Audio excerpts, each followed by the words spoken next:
अस्सलाम वालेकुम नाज़रीन, मैं आपका होस्ट ताहा मलिक और आप देख रहे हैं इस मार्केटिंग है यूट्यूब और फेसबुक चैनल। नाज़रीन, इस हालात में अगर हम रियल एस्टेट की मार्केट की तरफ आएँ तो हमें वहाँ पर इन्वेस्टर इतने ज़्यादा दिखते नहीं हैं।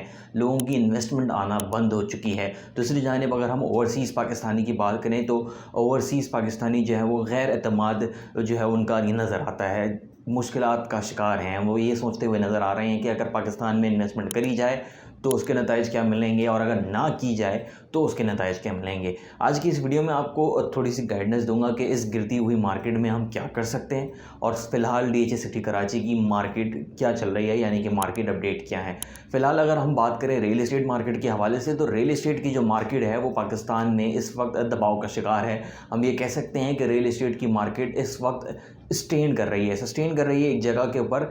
ऐसा नहीं है कि रेट नीचे गिरते हुए नज़र आ रहे हैं। हम ये बात भी कह सकते हैं कि अब कंटिन्यूटी या फिर कंटिन्यूसली एक लाइन के अंदर या फिर एक वे में रियल एस्टेट की जो मार्केट है वो जाती हुई नज़र आ रही है, क्योंकि इसका जो सबसे ज़्यादा असर था रियल एस्टेट मार्केट के ऊपर जिस चीज़ का पड़ा था वो पॉलिटिकल अनस्टेबिलिटी का था। लेकिन अब 9 मई के बाद या फिर मई के बाद हम कह सकते हैं कि एक तरफ रुझान जो है वो नज़र आ रहा है मुतालिका इदारों का, मुतालिका महकमों का, और वो किसी भी तरफ हो। हम पॉलिटिकली बात नहीं करेंगे कि कौन सी पार्टी सही है कौन सी गलत है, लेकिन अब हम ये देख सकते हैं कि एक जो स्टेबिलिटी है वो स्टेबिलिटी आ चुकी है। ये हुकूमत अपना दूसरा बजट भी पेश कर चुकी है। बजट के हवाले से उन्होंने इंसेंटिव जो है वो भी दिए हैं। बजट के अंदर अपडेट्स भी हैं। बजट के अंदर हमने ये भी देखा कि इस हुकूमत को भी होश आ गया है कि जो रियल एस्टेट की मार्केट है, रियल एस्टेट का जो सेक्टर है वो पाकिस्तान की इकॉनमी में एक अहम किरदार अदा करता रहा है और आगे भी करेगा। इस हवाले से हमने देखा था कि पिछले बजट में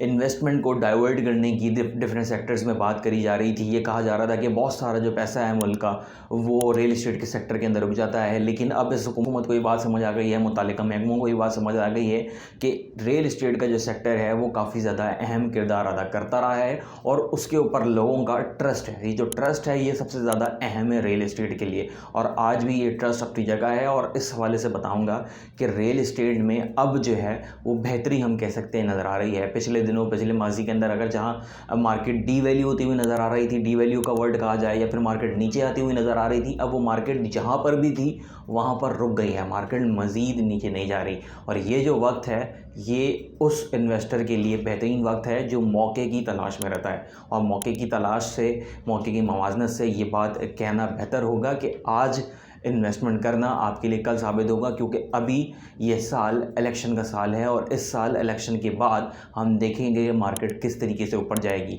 इस बारे में ये भी मज़ीद बताना चाहूँगा कि same scenario DHA city Karachi के साथ भी है। डीएचए सिटी कराची में भी इस वक्त मार्केट हम कह सकते हैं डाउनफॉल का शिकार नहीं है, लेकिन बहुत ज़्यादा बढ़ती हुई भी नज़र नहीं आ रही। ऐसा भी नहीं है कि वहाँ पर कीमतें आसमान पर पहुँच रही हैं, कीमतें एक जगह रुकी हुई हैं। और डीएचए का जो ट्रस्ट है, एक तो हमने ट्रस्ट की बात करी थी कि रियल एस्टेट के सेक्टर के ऊपर लोगों का ट्रस्ट है, लेकिन साथ ही वो ट्रस्ट मज़ीद बढ़ जाता है जब डीएचए का नाम आता है। और डीएचए के ट्रस्ट की वजह से डीएचए सिटी कराची एक आइडियल लोकेशन निकल करके आती है जहाँ पर इन्वेस्टमेंट करी जाए। और अगर हम इन बुरे हालात में भी देखें तो डीएचए सिटी कराची में जो पॉलिसीज़ हैं डीएचए की वो बेहतर हैं, क्योंकि वहाँ पर अट्रैक्ट किया जा रहा है डिफरेंट एक्टिविटीज़ के थ्रू। हम माजी में देखें टाउन हाउसेस की जो अट्रैक्शन थी, उसके बाद फ्लैट्स की अट्रैक्शन थी, फिर गोल्फ के हवाले से हालिया दिनों में अट्रैक्शन है। फिर ये भी बातें सामने हैं कि वहाँ पर डिफरेंट फ्रेंचाइजेस, केएफसी और दूसरी चीज़ें जो हैं वहाँ पर वो भी ऑपरेशनल होने जा रही हैं। फिर स्कूल से एक्टिविटी वहाँ पर है, और सबसे बड़ी बात जो शौकत खानम हॉस्पिटल है उसकी एक्टिविटी हमारे सामने है। ये तमाम तर चीज़ें कंक्लूड अगर हम करें तो कंक्लूड करने के बाद ये बात सामने आती है कि जो डीएचए सिटी कराची है वो इन्वेस्टमेंट के हवाले से काफ़ी ज़्यादा बेहतर जगह है। और इन बुरे हालात में भी डीएचए सिटी कराची इतना ज़्यादा डाउनफॉल का शिकार नहीं था। और अब चूँकि हालात बेहतर होते हुए नज़र आ रहे हैं, हालात एक जगह रुके हुए नज़र आ रहे हैं, तो डीएचए सिटी कराची में भी कीमतें एक जगह रुकी हुई हैं।